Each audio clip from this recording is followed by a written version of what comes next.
Parce que ma mère m'a dit, vends pas ton âme. Je lui dis, je suis pas intéressé, que ce que vous me proposez, je préfère jouer ma petite carrière comme il faut et finir ma vie bien que de faire ça. Et là, il me dit, dans ce monde, if you want to be something, you have to give something. Tu veux devenir quelqu'un, tu dois payer le prix. Et ce qu'il dit là, c'est réel. Hein? Dieu a voulu te sauver. Dieu a payé le prix. Dieu a voulu me sauver. Il a tant aimé le monde qu'il a donné son Fils unique, afin que quiconque croit en lui. Quand on dit qu'il a donné, là, vous voyez que c'était sacrifice de poulet. C'était le sacrifice du Fils de Dieu. Le sang des sangs, l'ultime sacrifice humain. L'humain par excellence, celui qui n'a jamais commis de péché, offert pour toi et pour moi. Alors, si je veux, je n'ai qu'à prendre, si la personne est devenue satanique et il prend 7 milliards d'êtres humains et il met dans la balance le sang humain, ça ne vaut pas le sang de Jésus. Alléluia. Je ne sais pas si tu comprends. Amen. Tu prends tous les humains, tous les animaux, tout le sang que tu peux offrir à Baal, à Lucifer, et tu prends le sang que Yahweh a donné son Fils dans la balance. Il n'y a pas match. Est-ce que tu as un conseil à donner à un jeune qui aspire à devenir footballeur et qui passe par des périodes de réflexion? On lui propose certaines choses, mais il entend la voix de Jésus. Est-ce que tu as un conseil à lui donner là tout de suite? On dirait que tu es un peu prophète. Hein? Parce que ce que tu dis là, cette question, quelqu'un m'a posé ça ce matin. Cette question m'a été posée ce matin. Alors le conseil que j'ai donné ce matin, je le répète. Avant de penser à devenir footballeur, va devant Dieu. Dis, Père, tu m'as créé. Je ne me suis pas créé. Je suis dans ce monde que tu as créé. Que veux-tu que je fasse? Que veux-tu que je devienne? Et je lui ai posé la question. Tu as accepté Jésus? Il dit oui. Tu es esclave de Dieu? Oui. Depuis quand un esclave dit ce qu'il veut à son maître? On est allé dans le dictionnaire, je lui ai fait lire la définition d'un esclave. Et on a beaucoup d'églises aujourd'hui remplies de personnes qui ne sont plus des esclaves pour Dieu. Ils disent à Dieu ce qu'ils veulent. C'est très deep ça. Tu comprends? Oui. Donc, tu veux jouer au foot. Mais est-ce que c'est toi qui veux ou est-ce que c'est Dieu qui veut? Parce que le foot, avec toutes les infrastructures, ce qu'on a pu faire en Angleterre avec l'évangélisation, j'ai baptisé beaucoup de footballeurs, on va en venir plus tard. C'est le même principe. Je leur dis, tu veux rester dans le foot, il faut que d'abord tu appartiennes à Dieu, que Dieu te donne ton mandat. Va être un disciple dans le monde du foot. Parce que si tu vas dans le foot sans Jésus, you are dead. Il y aura forcément un sacrifice, donc il vaut mieux accepter le sacrifice de Jésus. Il y aura forcément quelque chose à faire.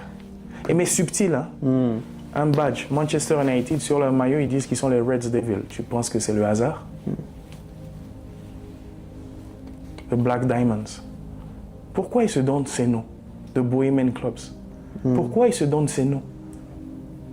Parce qu'ils veulent juste se donner ces noms? Non, parce que c'est subliminal.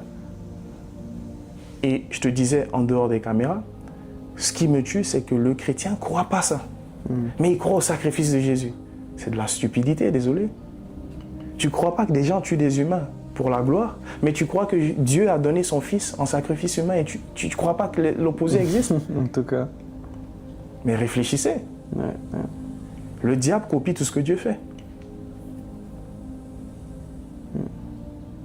Et malheureusement, beaucoup sont offerts en sacrifice sans qu'ils savent que c'est un sacrifice. Réel. C'est triste. Mais ça m'a marqué tout à l'heure parce que tu parlais de donner en sacrifice quelqu'un d'autre. Ouais. Donc tu peux choisir de sacrifier quelqu'un d'autre que toi. Yes. Et spirituellement, c'est un mandat qui est légal, quoi. Of course. Et you know why? Tu sais pourquoi?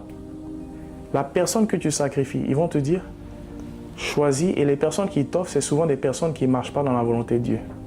Donc elles appartiennent au diable. T'as capté? Ouais. Si tu n'es pas un enfant de Dieu, tu es un enfant du diable, mais tu ne sais pas que tu es un enfant du diable. Je te disais aussi en dehors des caméras, beaucoup disent être chrétien.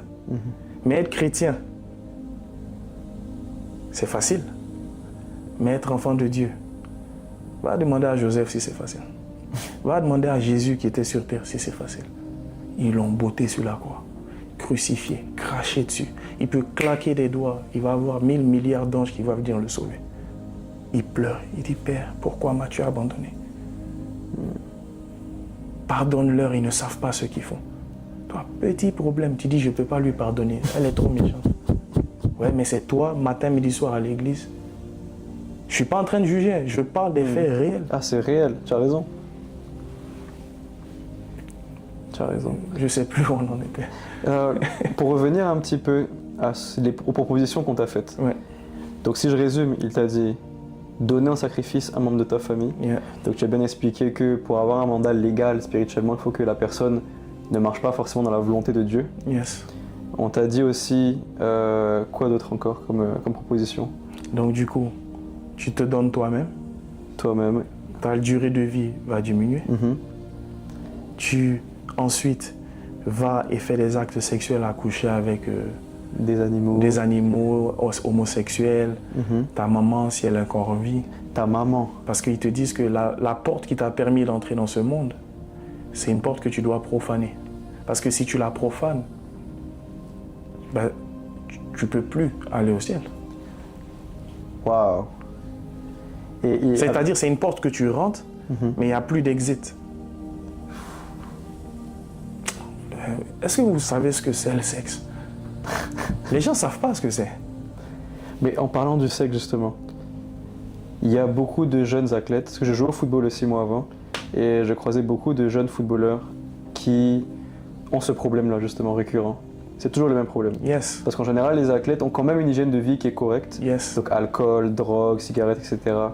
Ils mettent de côté. Mais les femmes, c'est la kryptonite un peu, c'est ce qui tue un peu tout le monde. Exactement. Aujourd'hui, je sais qu'il y en a plein qui vont regarder la vidéo dans différents sports, que ce soit le basket, football et autres, qui ont ce problème-là. S'ils arrêtent le sexe, est-ce que tu penses que la main de Dieu peut les pousser plus loin dans leur carrière? Je te donne un exemple. Il faut que le self, comment on dit self en français? Le soi. Il faut que le soi meure sur la croix. Parce qu'il était impossible qu'à Lille, mes coéquipiers qui me voient prêcher, ils disent, mais toi, comment c'est possible? Même quand Kalen, qui t'a eu dans ton podcast, il dit, mais toi, c'est pas possible. Tout le monde sur la terre sauf toi. Parce qu'on sait ce qu'on faisait.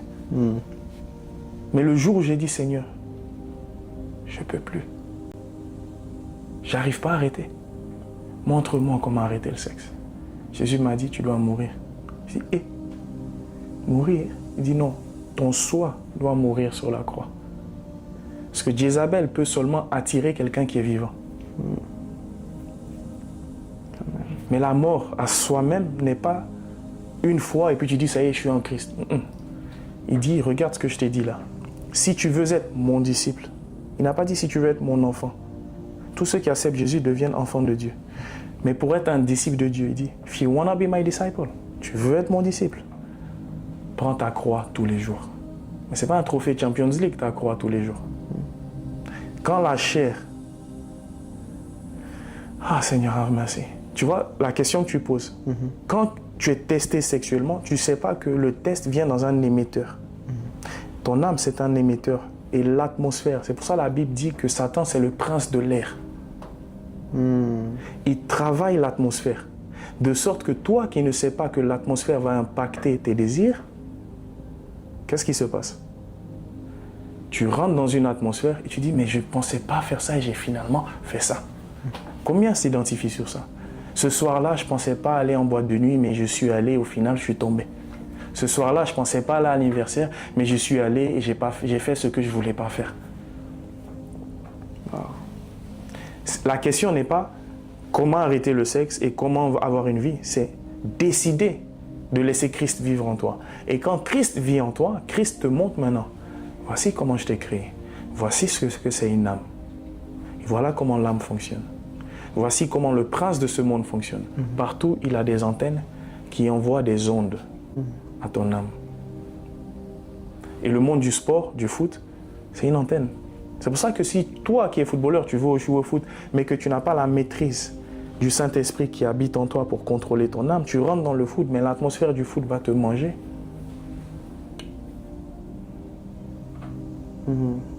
Je ne sais pas si tu comprends Non, ce que je dis. comprends tout à fait. J'espère que j'essaie pas d'aller trop profond. Non, non, c'est parfait. J'essaie d'expliquer simplement. C'est parfait. Mais ce que je suis en train de dire, c'est des choses réelles. Il est impossible pour toi ou pour moi d'arrêter de pécher. Dans la chair, c'est impossible. Tu dois traiter durement ta chair tous les jours en crucifiant ta chair tous les jours. Parce que tous les jours, tu auras des épreuves. Pour ça que Paul dit que la vie, c'est un marathon. J'ai un frère qui me contactait il y a un temps de cela. Et il se plaignait parce que ça fait plus de 4 mois, lui et sa femme n'ont pas couché ensemble. Ça allait dans 6 mois, ça allait dans 8 mois.